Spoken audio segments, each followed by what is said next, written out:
मैं Naushad Alam Devdha news store से आप सबका स्वागत करते हैं।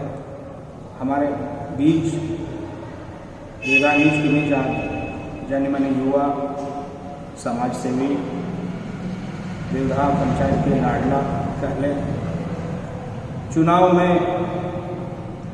का जो है कि प्रतिभा, उनकी निखार, उनका वर्चस्व को बढ़ाने के लिए युवा उम्मीदवार जावेद अख्तर से बात करते हैं।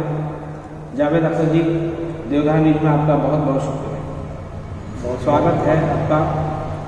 बहुत बहुत शुक्रिया। आपके माध्यम से, आपके देवधा न्यूज के माध्यम से जितने भी लोग आपके दर्शक हैं उन सभी को मैं तहे दिल से शुक्रिया। खासकर हमारे पंचायत के सभी ग्रामवासियों को सबसे पहले नववर्ष की शुभकामना और आगामी गणतंत्र दिवस की हार्दिक शुभकामना, और आपके दर्शक को भी नए साल और गणतंत्र की हार्दिक शुभकामना। सबसे पहले देवधानी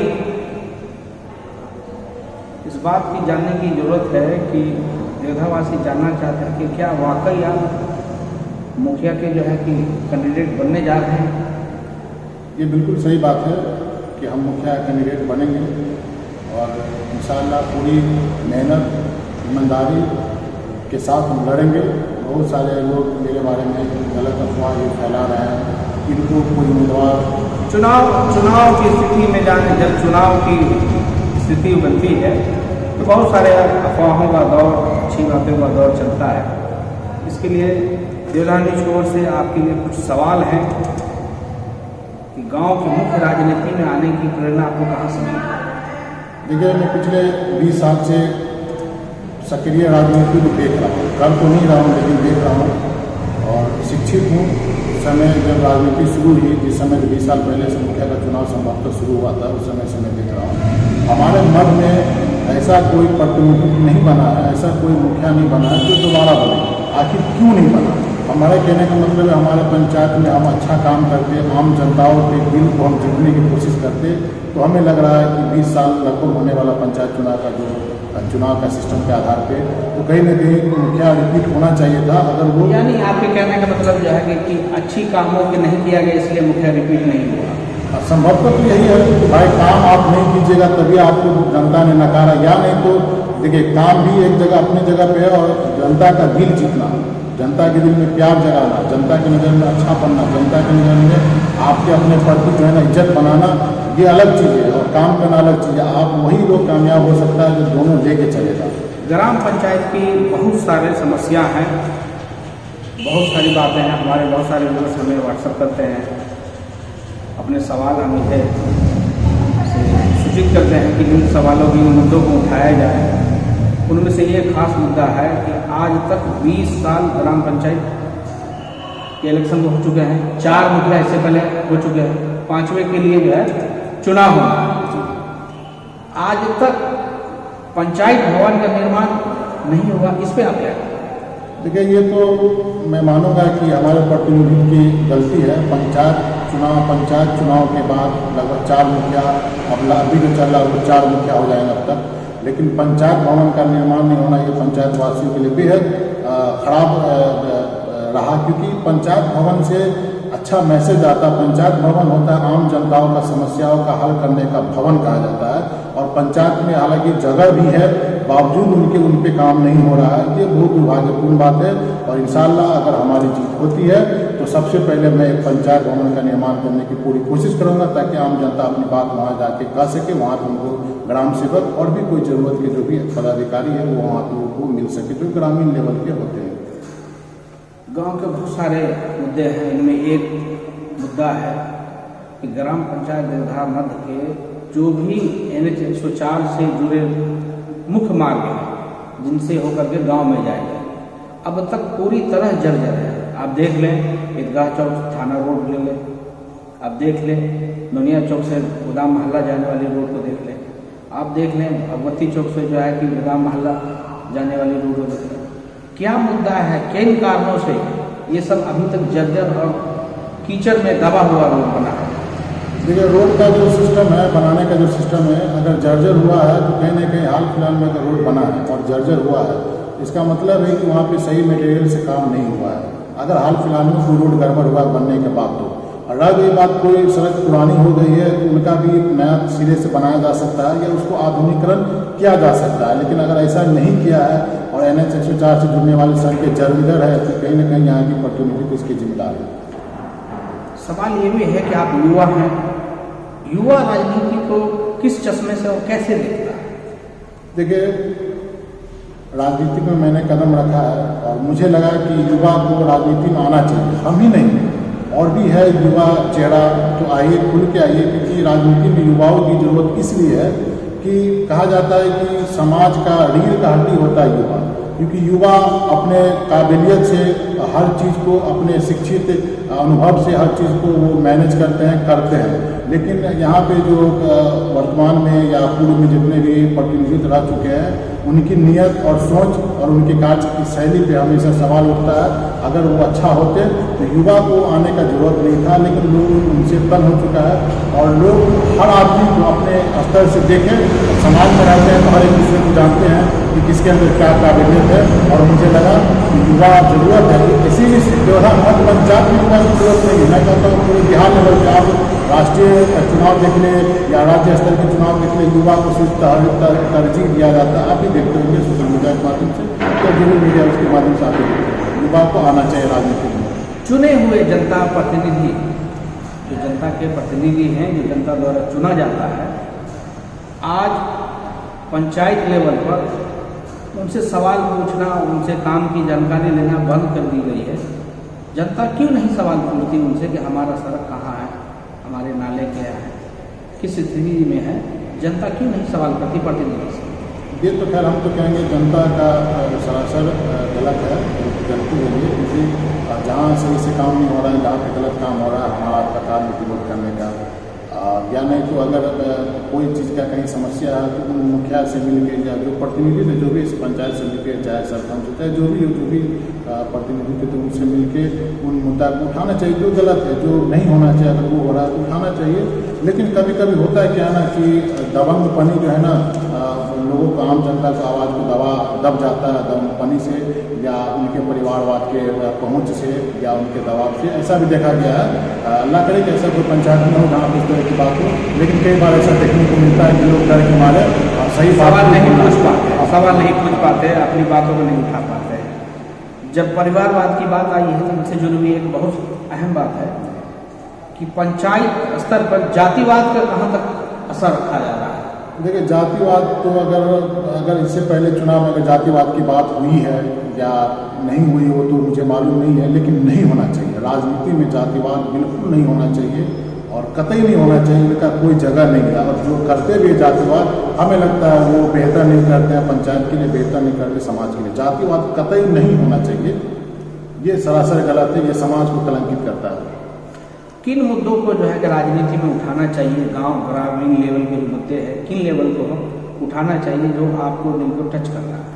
ये ग्रामीण लेवल पे तो ज़्यादा मुद्दा नहीं होती है। सबसे बड़ा मुद्दा होता है जैसे पानी सही मिलना चाहिए, पानी का निकासी यानी नाला से अच्छा से पानी निकलना चाहिए, निकासी सही हो, सड़क होना चाहिए। अभी हर जगह जो है ये बॉल लगवाने का जो आया हुआ है, जो पेपर लाइट पोल में बिजली के खंभे में पेपर लाइट, तो कहीं ना कहीं आप देखते होंगे, आप भी पंचायत में रहते देखते होंगे कि एक पोल पे है, उसके बाद 4-4, 10, 5-5 पोल गैप है, फिर दूसरा या नहीं तो एक लाइन में है ही नहीं है, इस तरह की बात है। तो ये सब मैटर ऐसा नहीं होना चाहिए। सरकार ने वहाँ से हर पोल पे, यानी खासकर जहाँ पे चौमुखी है, जहाँ पे 3 को 4 को रास्ता अटैच होता है, कम से कम वहाँ होना चाहिए। उनके बावजूद भी और जगह पर होना चाहिए जहाँ पे अंधकार का समस्या होने से आने जाने को और रात्रि समय में आने जाने को आम जनता को परेशान। तो आप सीधा सवाल करना चाहते हैं कि जो लाइटें, स्ट्रीट लाइट जो लगाई गई है, अपने नियम अनुसार नहीं लगाई गई, बेतरतीब लगाई गई? ये बिल्कुल बात है, सही बात है कि ये बेतरतीब लगाया गया। इसलिए बेतरतीब लगाया गया है कि आपकी जानकारी के लिए मैं बता दूं कि मेरे मामा खुद ही अभी मुखिया, वर्तमान में मुखिया है। मैंने उनसे बहुत चीज़ सीखा है और मुझे वहाँ से बहुत चीज़ अनुभव मिला। अगर लोगों के जहन में ये सवाल होगा कि यार ये नया चेहरा, ये क्या करेगा, इनके पास अनुभव है कि नहीं, क्या नहीं है, उनकी जानकारी के लिए बता दूं कि हालांकि प्रखंड में पंचायत आता है, सुखगांव पंचायत, वहाँ का मुखिया मेरा अपना मामा है और मैंने उनसे बहुत चीज़ सीखा है और मुखिया की कार्यशैली का और सारा योजनाओं के बारे में मुझे बखूबी मालूम है। तो मैं बिल्कुल कहूँगा कि जो लाइट लगा वो सही में बेतरतीब लगा हुआ है। आपने श्रोताओं को आपकी योग्यता है शैक्षणिक योग्यता, उनके बारे में कुछ है? कई लोगों के मन में सवाल होंगे कि आखिर ये शिक्षित तो है लेकिन कितना शिक्षित है। तो आपके माध्यम से मैं दर्शकों को बताना चाहूँगा कि मैं MA किया हूँ, मास्टर ऑफ आर्ट्स जिसको PG कहते हैं, पोस्ट ग्रेजुएशन मैंने MA किया है, और साथ में B.Ed किया है, बैचलर इन एजुकेशन यानी B.Ed जिसको बोलते हैं, मैंने वो किया है। सोशल मीडिया पर आपके बहुत सारे अफवाह हो रहे हैं कि आपको दूसरे कैंडिडेट द्वारा किसी और को हराने के लिए खड़ा किया जा रहा है, कहाँ तक सही? ये सरासर गलत बात है। और रह यही बात, अगर जो लोग ये बात बोल रहे हैं तो हमें समझ में नहीं आता है कि हम किस उम्मीदवार से कम हैं या किस चीज़ में कम है। हम उम्मीदवार ही साबित कर दें, अगर किसी चीज़ में हम कम है तो हम नामांकन तक नहीं करेंगे। जो ये बात कह रहा है कि ये किसी एक कहने पे खड़ा हुआ है, तो वो आदमी सिर्फ साबित कर दे। अगर इसके अगेंस्ट में अगर हम थोड़ा भी कम है ना, यकीन माने हम नामांकन भी नहीं करेंगे। लेकिन बेवजह अफवाह गलत है, ऐसा नहीं करना चाहिए। मैं बिल्कुल मजबूती के साथ हूँ और इंशाल्लाह लड़ूंगा और जीतूंगा भी इंशाल्लाह। नए साल के मौके से आप अपने पंचायत में उम्मीदवारी का दावा पेश किए और पोस्टर वगैरह लगाया गया, फ्लैक्स बोर्ड आपका लगाया गया। सोशल मीडिया के माध्यम से पता चली कि आपके बोर्ड के साथ कुछ छेड़खानी की गई, जनता के द्वारा असामाजिक तत्वों के द्वारा, जनता के असामाजिक तत्वों के द्वारा। जनता अगर जागरूक होती तो किसी के पोस्टर को न जलाया जाता। क्या करते हैं उसके? देखिए, पोस्टर जलाना तो सरासर गलत। आपको शरारती तत्वों ने सिर्फ एक जगह पोस्टर जलाया था, शायद शराब के नशे में या जो भी हो, मुझे मालूम तो नहीं, मुझे दूसरों के माध्यम से मालूम चला। लेकिन मेरा कहना है कि विरोध, यानी शराब अभी भी आपके पंचायत में परोसा जा रहा है? सर, होम डिलीवरी होता है, सिर्फ जो है ना परोसा नहीं जा रहा है, होम डिलीवरी होता है, सब जानता है। लेकिन लोग आँख बंद कर लेता है, लेकिन होम डिलीवरी होता है शराब, इसमें कोई कदर की बात नहीं है। और आप ही आए दिन हमेशा सोशल मीडिया में देखते होंगे, आप ही लोग के न्यूज़ चैनल के माध्यम से देखने को मिलता है कि आए दिन ऐसे दिखता रहता, होम डिलीवरी होता है, कहता भी है कि बहुत आराम से शराब मिल जाए। जी, तो हम थे पोस्टर कि किन मुद्दों के कारण उनको जलाया गया? पोस्टर जलाने का मुद्दा तो मुझे समझ में नहीं आया, लेकिन मेरा जो कहना पंचायत वासियों से कि पोस्टर किनका जलना चाहिए। पोस्टर उनका जलना चाहिए जिसने आपको मौका दिया था। पूर्व के जो रह चुके प्रतिनिधि या वर्तमान में प्रतिनिधि, उनका पोस्टर जलाने का अधिकार रखते हैं, क्योंकि आपने उसको मौका दिया था। मैं पहली बार एंट्री कर रहा हूँ राजनीति में और मेरा पोस्टर जलाया जाता है, ये तो समझ लीजिए कि हमको तो शक हो रहा है कि कोई उसको वैसे शरारती तत्वों को कोई हैंडल कर रहा है और मेरा पोस्टर पे इस तरह से गुस्सा मतलब उतरवाया गया, क्योंकि मेरा विरोध होने का सवाल ही पैदा नहीं, मुझे मौका ही नहीं मिला। तो गुस्सा किस बात का है? आपको गुस्सा हमसे किस बात का है?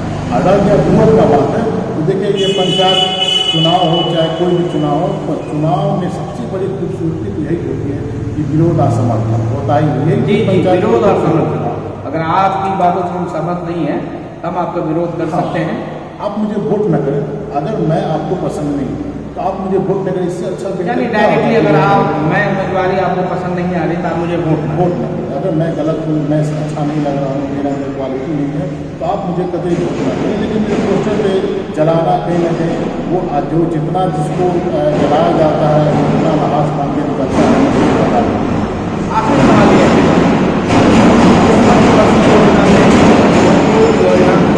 नल जल योजना, किस चश्मे से आप इनको देखते हैं? देखिए, ये योजना पूरी तरह से फेल कर दीजिए। अब तक जब तक जो पूरे बिहार में इस तरह की बात हुई है कि ये योजना पूर्णतः फेल है, लेकिन बहुत सारे जगहों पे बहुत सारे पंचायत में कुछ हद तक सही भी है। लेकिन ये मेरे नज़रिया से ये पूर्णतः फेल योजना है। हमें नहीं लगता है कि ये योजना पूरे बिहार में कहीं भी सक्सेसफुल देखने को मिला है। हालांकि अगर सरकार का एडवाइजरी है, सरकार का ये योजना है, तो कहीं ना कहीं इसमें किसी अधिकारी या जिनके जिम्मेदार को ये काम दिया जाता है, उनके माध्यम उनके लोग उनको जो है ना सही ढंग से कर नहीं पा रहे। इसलिए इसमें एक सवाल हम और ऐड करना चाह रहे हैं कि चौराहा से लेकर के बड़ी मस्जिद तक रोड की जो स्थिति है, नल जल योजना के तहत रोड को तोड़ दिया गया, नाला बिखर गया, इनके बारे में क्या कहना चाहते हैं? देखिए, उनके बारे में जो वार्ड सदस्य है उनको मैं कई बार कह चुका। आज अभी आपसे जो बात कर रहा हूँ उससे 1 घंटा पहले मैंने उनसे मिला था इसी बात को लेकर कि आप अविलंब इसका काम करवा जाएगा। काम यानी करवा वार्ड सदस्यों को आपने जानकारी दी कि ये जो टूटा हुआ है इनको रिपेयर करवाएं। हाँ, हमने बोला या तो आप जंगल पूरा करें, अपना वीडियो कंप्लीट करें, अगर नहीं कर सकते तो जो डैमेज किए हो उसको कम से कम सही कर दो। क्योंकि हम लोग आने जाने में दिक्कत होता है, 4 चक्का फंस जाता है, हो सकता है कि आने वाला दिन में कोई बीमार पड़े, किसी का तबीयत खराब हो, उस माध्यम से आने का मजबूरी पड़े तो 4 चक्का का चक्का भी फंस सकता है। आज भी मैंने अभी आपके यहाँ आने से, स्टूडियो में आने से पहले ही मैंने उनसे बात किया था, इनसे पहले भी कई बार कह चुका हूँ और वो बोला कि मैं बहुत जल्दी काम करवा देता हूँ। लेकिन इन पर हमने कहा, लेकिन इन पर हम अपने प्रतिनिधि से भी आग्रह करेंगे कि ऐसा जहाँ भी जन धन योजना से कहीं ना कहीं डैमेज हुआ है सड़क या कहीं भी ऐसा कोई नुकसान हुआ है तो इमीडिएटली उसको भरपाई करवा दे, सही करवा दे। ये हम आपके माध्यम से अपने प्रतिनिधि से आग्रह कर रहे हैं। आखिरी सवाल हमारा होगा कि देदा न्यूज के माध्यम से अपने पंचायत के मतदाताओं से क्या अपील करना चाहते हैं? अपने पंचायत के मतदाताओं से एक ही अपील करना चाहते हैं कि ये चुनाव है और चुनाव में आपसी लड़ाई कतई ना करें, क्योंकि हम ही को इस समाज में मिलजुल के रहना है। हर जाति हर धर्म के लोग मिलजुल के रहें। आपको जहाँ दिल करे, जहाँ आपका दिल गवाह करे वहाँ पे आप वोट करें। किसी तरह से किसी की लड़ने की जरूरत नहीं। हमारे लिए भी, हमारा सपोर्टर भी हमारे लिए किसी से लड़े नहीं और कोई आपसी भाईचारगी को नुकसान ना पहुँचे। आपका मत है, आपको जहाँ बेहतर उम्मीदवार है, जो बेहतर उम्मीदवार लगे अपना वहाँ वोट दे और सुखी संपन्न जो है ना चुनाव को संपन्न करवाए। आपसी भाईचारा कायम रहे, क्योंकि ये ताउम्र चलेगी और हमारे पूर्वज भी भाईचारा का मिसाल देते गए हैं और हम भी वही काम करेंगे, आने वाले हमारा नस्ल भी वही काम करेंगे। इसीलिए आपको जो बेहतर उम्मीदवार लगे उनको वोट कीजिए, लेकिन आपसी झगड़ा कतई नहीं कीजिएगा। बिल्कुल विरोध किसी का भी कीजिए, लेकिन आप विरोध सिर्फ कीजिए, उनको वोट न देंगे। जिनका भी विरोध करना आपको उनका विरोध कीजिए, वोट न देके कोई झगड़ा, शारीरिक झगड़ा वगैरह न करें। ये आप जनता से अपील है कि ऐसा कतई न करेंगे। देवघर न्यूज से बात करने के लिए, देवघर न्यूज को समय देने के लिए बहुत बहुत शुक्रिया। आपका भी बहुत बहुत शुक्रिया। आपके माध्यम से मैं सभी दर्शकों जो आपको देख रहे हैं उनका भी शुक्रिया अदा करता हूं कि ये बहुत विश्वासी ही चैनल है। आप लोग हमेशा इन पर बने रहिए और ये हक दिखाने की कोशिश करता हूं। हम लोग को भी यही होना चाहिए कि हक देखें और हक का साथ दें और हमेशा हक पे रहें, क्योंकि इंसान की ज़िंदगी बहुत छोटी सी होती है और हमें कहीं ना कहीं फिर एक समय में जाना है। इसलिए हमेशा हक पे रहें, हक देखें, हक सुने और हक वाले को साथ दें। सभी दर्शकों को फिर से दिल से शुक्रिया। सलाम, आदाब।